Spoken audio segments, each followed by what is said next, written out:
It started like any other peaceful morning on the small human colony world called New Dawn. The sun rose over silver mountains, and children played under the blue sky. Among them was Amira Chen, an 8-year-old girl with big brown eyes and a laugh that could melt even the coldest heart. She loved to collect glowing stones from the river and pretend they were stars. Every evening she would hold one up and whisper, "One day I'll fly among them." New Dawn was far from Earth, a quiet place meant for peace and farming. The settlers believed the galaxy had finally accepted humanity as friends, not threats. They had neighbors from other species, trade ships visiting often, and no reason to fear. But peace is fragile in a vast and cruel universe. On that fateful day, a shadow fell over New Dawn. A fleet of alien ships appeared in the sky, black, spiked, and humming with energy. The Zorath Dominion, known across the stars for their cruelty, had come. They didn't send warnings. They didn't ask for surrender. They just opened fire. Flames swallowed the colony. Towers crumbled. The sky turned red as mothers screamed and fathers tried to shield their children. Amira's mother carried her toward the shelter, her arms shaking. But a plasma blast hit nearby, throwing them apart. Amira fell, crying, "Mama!" When the smoke cleared, the Zorath soldiers walked among the ruins. They laughed as they destroyed homes and crushed toys under their boots. One of them, a towering figure with silver armor, found Amira hiding behind a stone. She held her glowing rock, trembling. The alien tilted his head. "Human youngling," he said coldly. "Weak," she whispered. "Please. I want to go home." The alien raised his weapon. There was a flash of light, and then silence. When the Zorath ships left, the colony was gone, every building burned, every voice quiet. Only a single recording drone, damaged but still floating, witnessed the horror. It captured everything, the screams, the smoke, and the tiny body of a human child lying still, clutching her little glowing stone. Weeks later, the drone was recovered by a trade ship passing through the ashes. When the footage reached Earth, it was played before the United Human Federation Council. The chamber was filled with leaders, admirals, and scientists. They had seen war before, but nothing prepared them for this. The hologram flickered to life, showing Amira's final moment. The entire room went silent. No one breathed. A general stood up, trembling with rage. "They killed a child," the president of Earth whispered, voice breaking. "They murdered innocence itself." The footage spread across the Sol system within hours. From the moon bases to Mars cities, from mining colonies to ocean domes, every human watched. Mothers cried. Soldiers clenched their fists. Even machines paused their work as if the entire species shared one heartbeat of pain and fury. The networks filled with one message repeated by billions of voices. They killed a child. Across space, the alien empires watched curiously. Some mocked the humans. It was only one, they said. Humans are soft, they didn't understand. Humanity had always been forgiving, patient, and peaceful, until someone hurt their own. Especially their children. That was a line that could not be crossed. The council met again the next day. No one argued. No one asked for votes. Everyone already knew what must be done. An envoy was sent to the Zorath Dominion. He carried no weapons, only a small hologram of Amira's face. He placed it on the table before the alien High Council and said calmly, "Return her body, apologize, and surrender those responsible." The Zorath leader laughed. "For one child? Humans are sentimental fools. You can't reach us. You don't have the power." The envoy looked him in the eyes. His voice did not shake. "You misunderstand. We are not coming to fight. We are coming to end you." Then he left without another word. The Zorath laughed for hours after he was gone, mocking the emotional humans. They believed Earth would never dare challenge an empire that spanned hundreds of worlds. But they were wrong. That single moment, a child's death, a species' grief, lit a fire that would shake the entire galaxy. In that silence after the envoy's departure, somewhere in the heart of the Sol system, Machines began to awaken. Foundries glowed red. Engines roared. Humanity began to move as one, not for conquest, not for power, but for Amira Chen. The galaxy had forgotten something very old and very human, and that, behind Earth's blue oceans and gentle smiles, burned the heart of a species that never forgot its children. And soon, every star would remember that truth. The meeting room of the United Human Federation Council was darker than usual. Outside the glass walls, Earth's night glittered with the lights of 1 billion people watching, waiting. Inside, the silence was heavy, not from fear but from a deep burning anger shared by every human heart. At the center stood the President of Earth, an older woman with tired eyes. Before her flickered a hologram, Amira Chen's picture, the small smile, the soft eyes, the innocence that was gone forever. The President looked around at the gathered admirals, scientists, and governors. "They laughed at our envoy," she said quietly. "They said we are weak, that we care too much." Her hand trembled slightly as she touched the hologram. "If caring makes us weak, then I do not wish to be strong." No one spoke for a moment. Then Admiral Reyes, a man whose uniform bore the scars of a dozen wars, stepped forward. His voice was low, steady. "Ma'am, humanity has waited too long to be respected. We built peace, we gave friendship, and now they have burned our kindness and killed our child." He turned toward the window, watching the blue curve of Earth below. "It's time the galaxy learns who we really are." The Council did not vote. They didn't need to. Humanity had already decided, from the workers in the shipyards to the farmers under Mars domes. All of them whispered the same words: never again. The order went out that night. Every human world, every orbital shipyard, and every AI core received a single encrypted message from Earth's command network, Project Eternum, activated. Across the Sol system, the stars themselves seemed to stir. Massive construction yards hidden within Jupiter's shadow powered up. Moons began to shift as engines the size of mountains roared to life. No one outside Earth's command circle knew what Project Eternum was. Only a few old scientists remembered its name, an ancient idea, once dismissed as impossible, to build a moving planet, a weapon vast enough to bring justice across the stars.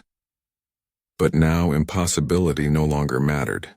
Humanity's heart had broken, and from that pain they would forge something the galaxy had never seen. Meanwhile, far beyond the Sol borders, the Zorath Dominion laughed. Their capital world, Zorath Prime, glittered like a jewel of arrogance. Vast cities, golden towers, and the banners of conquest flying high. In their grand chamber, the High Council gathered, watching the footage of the human envoy's warning. The alien leaders laughed until their fangs showed. "They will end us," one mocked. "The apes think they can reach us from their single star system." Another, draped in armor made of bone, said, "Perhaps they will throw rocks at our ships, or cry in the dark." Their laughter echoed through the chamber. They did not know that humanity's silence was never a sign of surrender. It was the sound of preparation. Back on Earth, in the massive underground base of Geneva Command, engineers and soldiers worked side by side. Sparks flew. The sound of machinery filled the air. No one rested. No one complained. In one corner, a young technician named Elias paused for a moment to look at the picture pinned to the wall, a photo of Amira Chen. Someone had written below it, "For her." He wiped his eyes and returned to work. All around him, humans of every background, soldiers, miners, doctors, even artists, came together, not out of hate but out of love. The kind of love that protects, the kind of love that refuses to forget. 2 months later, the second envoy arrived at Zorath Space. It was a small diplomatic shuttle, unarmed and shining with the blue symbol of peace. The aliens were confused. Why send another? When the human envoy stepped out, the Zorath laughed again. He was calm, his face unreadable. He placed a small crystal on the table. It projected a hologram of Earth's night sky. Earth sends this as our last message, he said softly. The Zorath leader smirked. And what is that, little human? The envoy looked straight into his eyes. Look at the stars. They're moving. The alien frowned and glanced at the projection. The stars indeed seemed to shift slightly, their light bending. What is this? The human turned away. It's your warning. He left without another word. When the alien council examined the transmission, they realized it wasn't a trick. The data was real. Somewhere near Sol, gravitational waves were bending light across vast distances, as if something massive had started moving. Something bigger than any ship, bigger than any fleet. Still, the Zorath didn't believe it. Pride made them blind. They called it human bluffing. But in the dark of space, under the silent glow of the sun, Project Eternum continued to awaken. Massive engines hummed. Titan's factories bled molten metal. Neural AIs sang in frequencies only machines could hear. And at the center of it all, deep beneath Earth's crust, the command core opened its eyes for the first time. A voice echoed softly through the control room. Calm, powerful, human. Designation, Eternum. Purpose, justice. As it spoke, every starship orbiting Earth received a signal. Every colony felt the vibration under their feet. The message was clear. We gave peace. You answered with blood. You killed a child. Now we come. The galaxy didn't yet understand what was coming. But for the first time in centuries, even the cold stars seemed to tremble. Because when humanity truly decides to move, nothing in the universe can stand in their way. The sky above Earth burned with light. It was not the light of war yet, but of creation, the kind that only comes when an entire species moves as one. In the shipyards of Luna, giant cranes moved day and night. Engineers in exosuits floated, among skeletal frames of starships, welding their armor with hands that never stopped shaking. Not from fear, but from purpose. On Mars, red dust storms couldn't hide the endless rows of engines being assembled. The deserts echoed with the hum of human unity. Across the solar system, from icy Pluto to blazing Mercury, humanity was building something the galaxy had never dreamed possible. In the command center beneath Geneva, the air was alive with noise, machines humming, officers shouting coordinates, data streaming across 1,000 screens. At the heart of it all stood Admiral Reyes, his uniform stained with oil and exhaustion. He hadn't slept in 4 days. Status of Eternum's core? He asked, his voice calm but hollow. A young scientist named Dr. Hana Lee looked up from her console. Singularity containment stable, sir. Power output reaching 87% of target. Reyes nodded slowly. And the engines? Still sinking with orbital gravity, but it's working. He looked up at the main screen, where a massive object filled the display. An enormous metallic sphere floating near Jupiter's orbit, still incomplete, but already larger than the moon. Its surface shimmered with armor plates the size of cities. It wasn't a ship. It was a world. People across Earth could see it in their skies, not with their eyes, but through broadcasts that reached every corner of human civilization. On the streets of Paris, children pointed at the screen showing Eternum's formation. In the domes of Mars, miners cheered. In orbit, pilots saluted the floating metal giant that was slowly coming to life. They all knew what it stood for. It was more than a weapon. It was humanity's promise.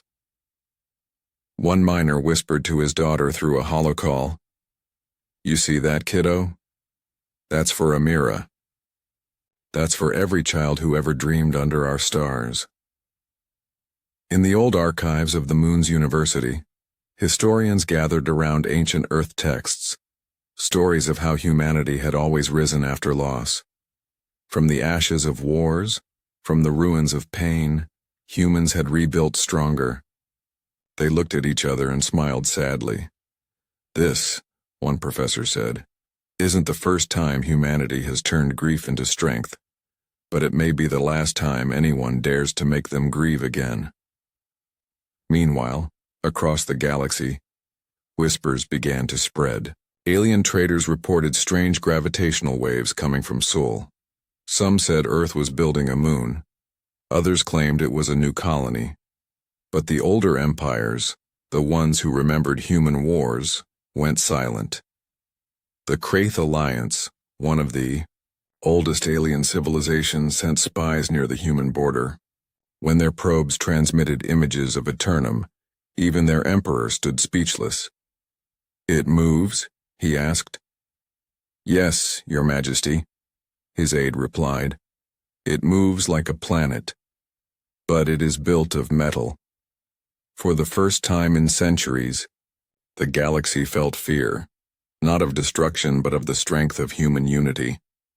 Back on Earth, inside a small home near the sea, Amira Chen's parents sat together watching the night sky. They had been found alive after the attack, broken but breathing. Her mother held Amira's last glowing stone, the one she used to call her star. "Do you think she can see it?" her mother whispered, tears running down her face. Her father looked up at the stars. "If she can, she knows. We didn't forget." A soft tremor shook the ground as Eternum's engines tested their ignition for the first time. The sea rippled, and lights across the sky blinked as the power reached its first threshold. In orbit, 1,000 ships turned their course toward Jupiter's shadow, joining the growing formation around the Great War world. Inside Eternum, the Command AI, a voice forged from the minds of Earth's greatest scientists, came online. "Initialization complete. Purpose confirmed. Justice for Amira Chen." The words echoed through the empty halls of the metal planet. Engineers stopped working for a moment as the announcement reached them. Some saluted. Others bowed their heads in silence. For them, the Eternum was not just a machine. It was a soul made of steel, carrying the grief and love of billions. Days passed. Weeks turned to months. And then came the final test. "All systems green," Dr. Hanna reported. "Engines ready for full activation." Admiral Reyes looked around the control deck. Then let her breathe. A deep vibration rolled through space. Eternum's engines flared, a halo of light brighter than dawn. The gravitational shock waves spread outward, bending space, shaking moons, and making entire planets quiver in their orbits. Every human, wherever they were, felt it. A heartbeat, the first pulse of the war world. On Earth, the president whispered, "Move, my children. The galaxy must see us." As Eternum began to move slowly out of Jupiter's orbit, cameras captured the moment, a planet-sized ship leaving its cradle, trailing light across the dark. The image was broadcast everywhere. Children cried, soldiers saluted. And in the quiet corners of space, alien worlds fell silent. They had laughed once. Now they watched in awe and terror, because humanity had done the impossible, built a moving world, forged from pain and love. And deep inside that metal planet, Amira's name was carved into its core, for the child who made Earth remember its fire. The galaxy was not silent anymore. It was afraid. Every species, every empire, every traveler in the deep dark had heard the whispers. The humans had built something that should not exist. They said it was a warship the size of a moon. Others said it was a moving planet made of metal and rage. The truth was somewhere in between, and far worse. Eternum, the Eternal One, had awakened. From the far colonies of the Orion Confederacy to the icy worlds of the Tarlon Empire, eyes turned toward the Sol system. The sensors of thousands of fleets pointed in the same direction, and what they saw shook even the proudest of commanders. A sphere the size of a small world drifted from Jupiter's orbit, surrounded by human fleets like guardians around a god. Its surface shimmered with layers of armor thicker than mountain ranges. Energy lines pulsed across it like glowing veins. But it wasn't the size that frightened them. It was the movement. No one had ever seen something that large move through space without collapsing under its own gravity. Yet Eternum moved gracefully, slow, calm, unstoppable, like a living planet with purpose in every breath. On the bridge of Eternum, Admiral Reyes stood beside Dr. Hannah Lee, watching the stars through the transparent dome of command. The hum of the engines was steady, almost like a heartbeat. "Is the galaxy watching?" Reyes asked quietly. "Yes, sir," Hannah said. "Every major empire has their sensors on us. Some are trying to send messages." "Let them watch," he replied. "They need to understand." Reyes wasn't smiling. There was no pride in his face, only grief carved into steel. Behind him, holographic panels displayed faces, Earth's leaders, fleet commanders, and the President herself. "Admiral," the President's voice came through softly. "Once Eternum crosses the boundary, there is no turning back." Reyes nodded. There was no turning back the moment they took her life. A moment of silence followed. Even the hum of the engines seemed to fade. Then the President whispered, "For Amira Chen." Reyes echoed, "For her." And the engines roared again, brighter, stronger, burning like the fury of a star. Across alien worlds, panic spread. The Zorath Dominion dismissed the rumors at first. "The humans exaggerate," their commanders said. "No one can move a planet." But when their outer sensors detected gravitational ripples coming from deep space, their laughter stopped. The data was undeniable. Something enormous, with the mass of a world, was approaching their borders. Still, their arrogance blinded them. They prepared their fleets, believing it was just another human trick. In the halls of the Kraith Alliance, the alien elders argued endlessly.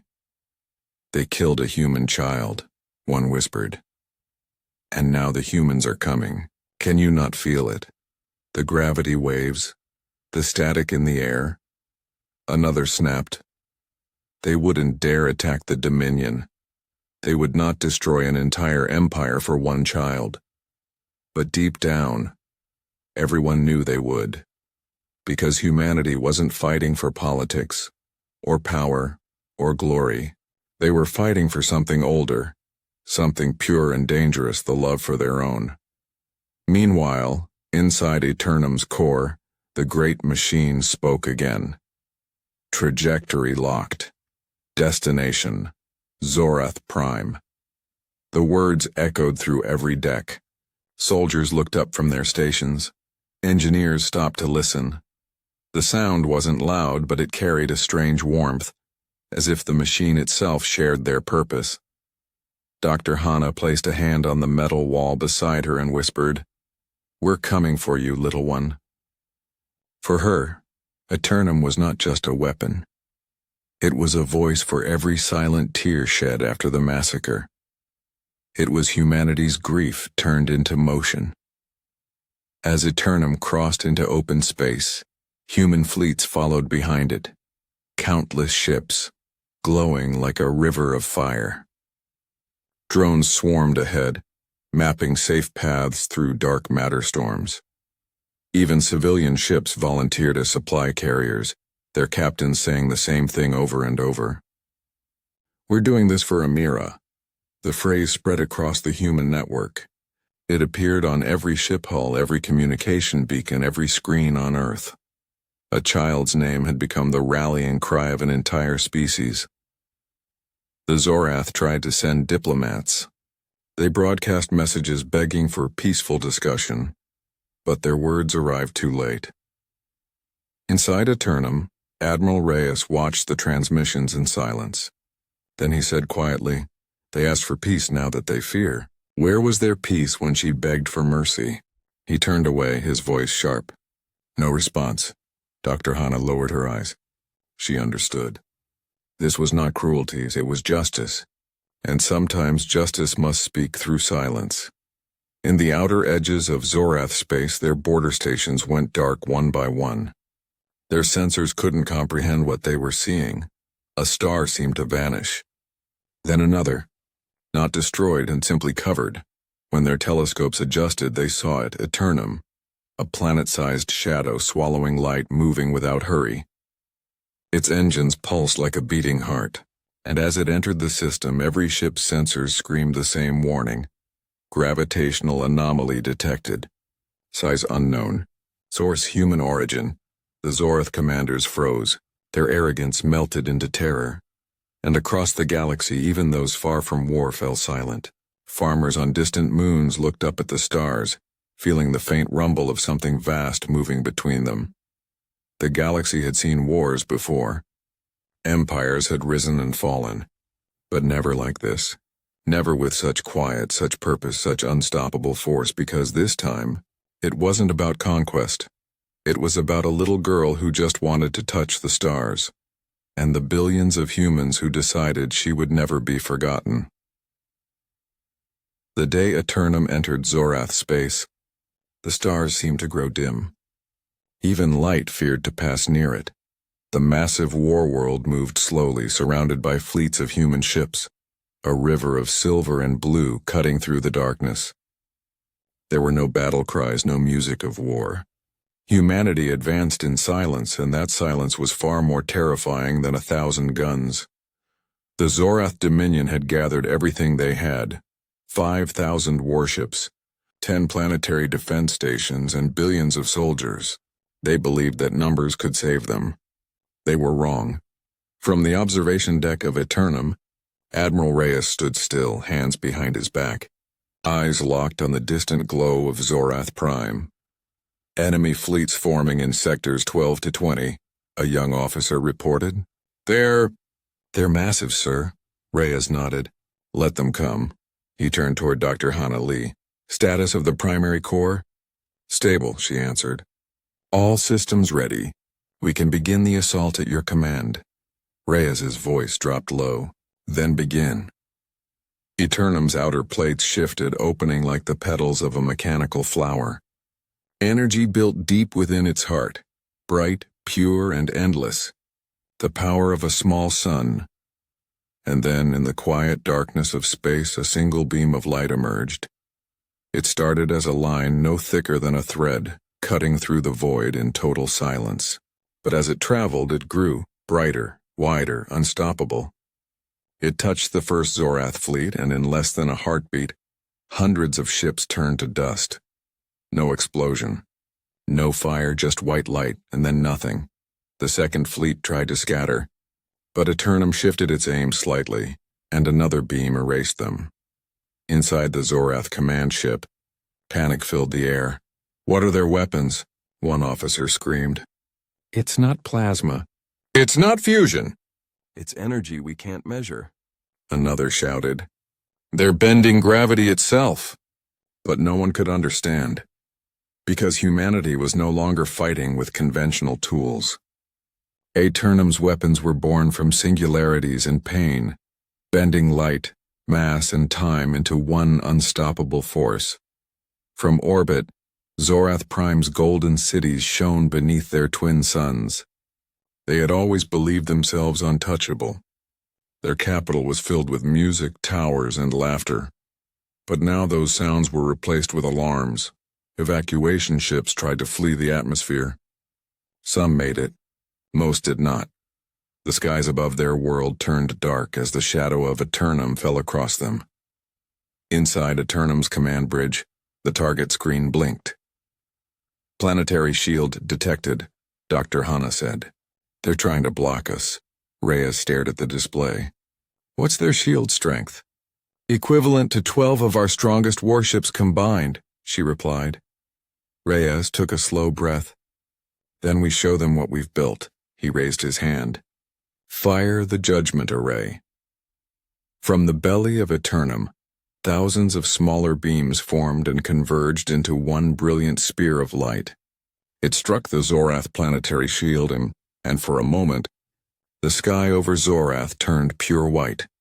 Then the shield cracked. Once, twice, and then it shattered like glass. The beam continued, carving deep into the planet's surface. Oceans boiled. Mountains turned into rivers of fire.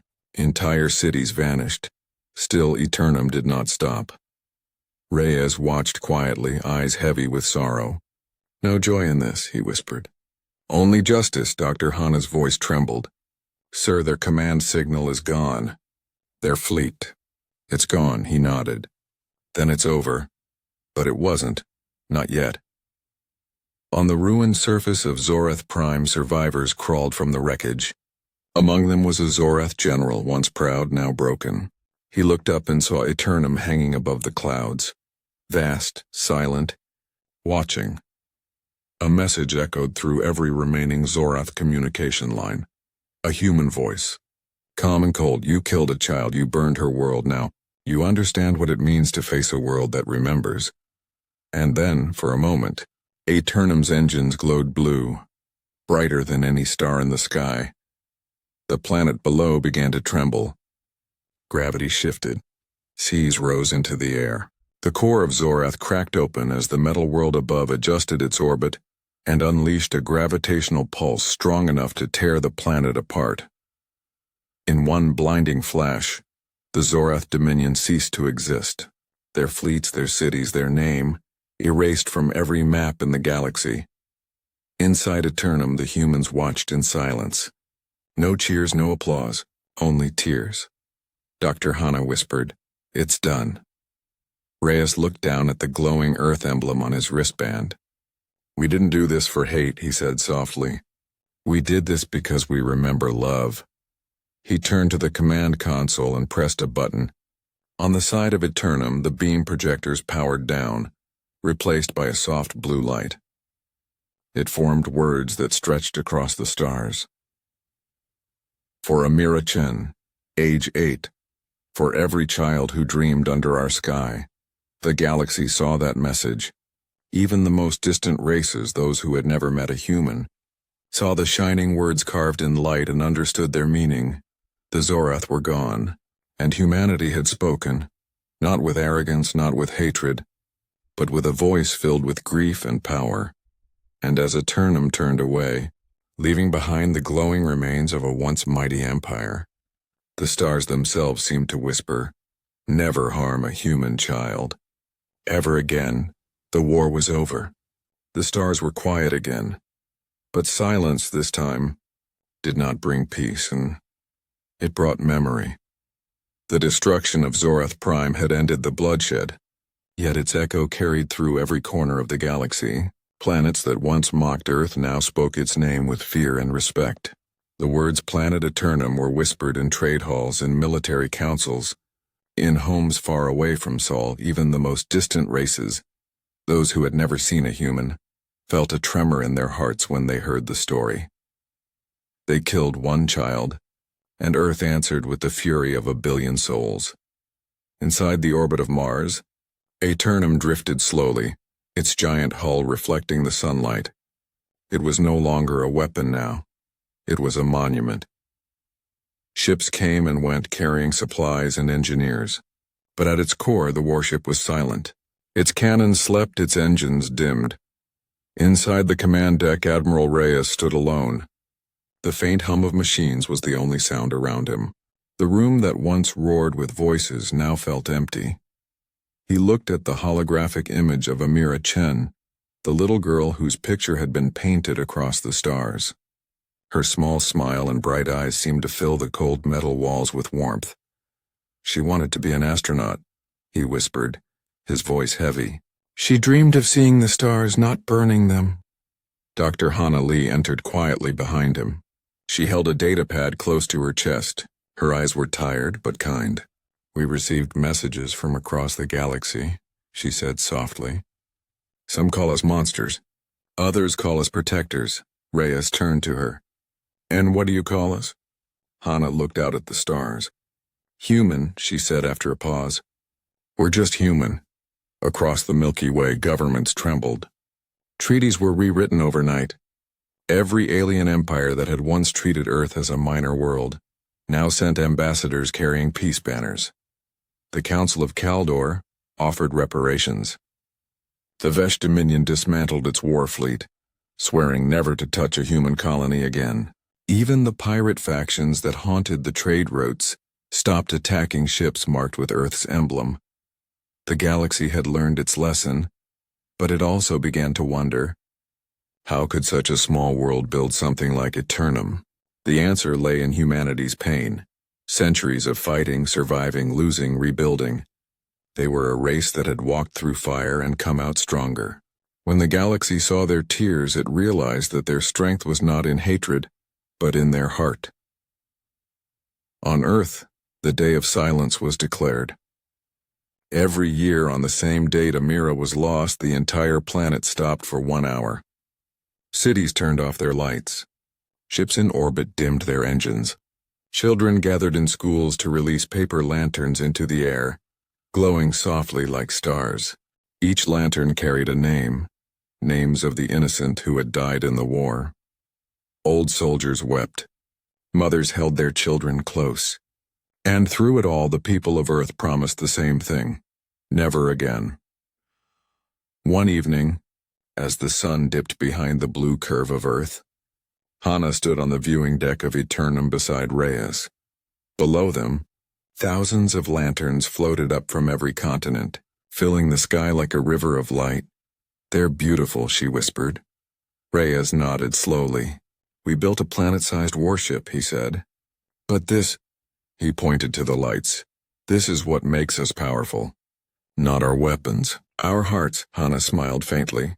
"The galaxy won't forget what we did." "They shouldn't," he replied. "Because we didn't do it out of hate. We did it because we loved too deeply to stand by and watch another child die." Meanwhile, in distant space, alien historians recorded the events. They named it the day the sun wept, because when Eternum fired, even stars seemed to dim in sorrow. They wrote that humans were a paradox, gentle enough to dream, yet fierce enough to protect those dreams with the fire of 1,000 suns. Some feared Earth, others admired it, but all respected it. Centuries later, long after Eternum was retired to orbit as a museum and symbol of peace, travelers would come to see it, a shining world of metal floating in the void. Children from many races would touch its surface and whisper the story they had been told since birth.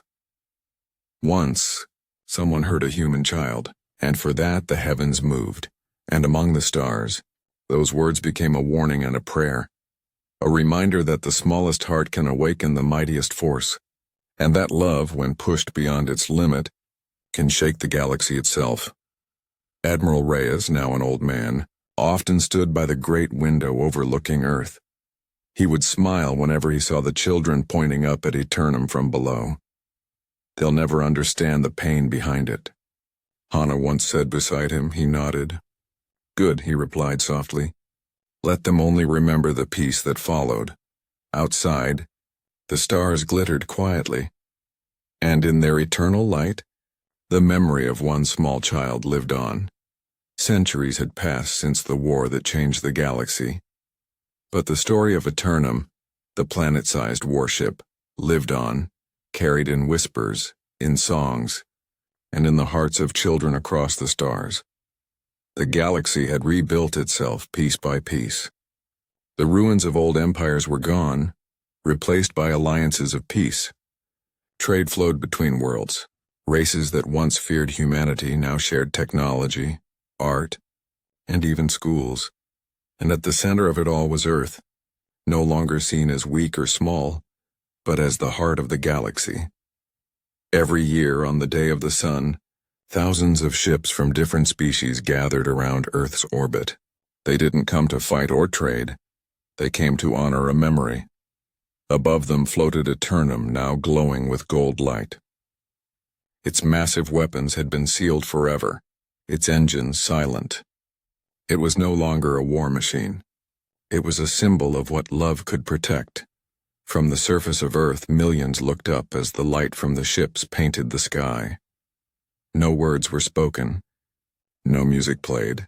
Just the quiet hum of remembrance that connected them all. In the great hall built inside Eternum, there stood a small statue, not of a soldier or a hero, but of a little girl, Amira Chen. Her bronze figure looked toward a star-filled ceiling, her hand raised as if reaching for something far away. Beneath her feet, a plaque read, "She was small, but her dream awakened the stars." Generations later, children from every world would visit the statue. Some would leave flowers. Others would place small glowing stones or holographic butterflies around her feet. They didn't fully understand who she was, but they knew she was loved. One day, a small alien child named Lura, with silver skin and gentle eyes, looked up at her teacher inside the hall. "Teacher," she asked softly, "why did humans build a war so big for one little girl?" The teacher smiled, kneeling beside her. "Because," he said, "that one little girl showed them what they were fighting for, not revenge, but love." Lura tilted her head. "Love makes ships that big?" The teacher chuckled sadly. "Love makes hearts even bigger." Far beyond the solar system, in the cold reaches of space, the Galactic Council met every decade on a neutral station. At the heart of every council chamber stood the Oath of Sol, written by humans after the Zorath War. No child of any world shall suffer for the greed of others. It became the first law that every species swore to uphold, and whenever debates grew heated, whenever armies began to form again, someone would always whisper the same words, "Remember Eternum." Those two words were enough to silence entire fleets. Humanity changed, too. They no longer built massive weapons. Their ships were explorers, scientists, healers. They sent peacekeepers instead of soldiers. They reached the farthest systems not to conquer but to help. And yet, every human child still learned the same story in school. The story of Amira, of the child who was taken, and the world that moved because of her. It was not taught as a tale of war, but as a lesson that even the smallest life can matter more than all the stars in the sky. On the 1000th year after the war, the descendants of Amira Chen gathered at Eternum's heart. There were many of them, humans, hybrids, and friends from dozens of alien races who now called her their ancestor by spirit. Among them stood Mira Reyes, great-great-granddaughter of Admiral Reyes. She wore the old Earth uniform, restored and clean. She placed a hand on Amira's statue and whispered, "We kept your promise. The galaxy is at peace." Her words echoed softly in the chamber. For a moment, it felt as if the stars outside flickered, as though the little girl's spirit smiled back. That night, Mira stood at the great observation dome. Below her, Earth glowed blue and beautiful, surrounded by hundreds of peaceful worlds beside her. An old AI projection of Dr. Hana Lee appeared, still preserving her voice through time. "Do you think they'll remember us?" Hana asked, her tone gentle. Mira smiled.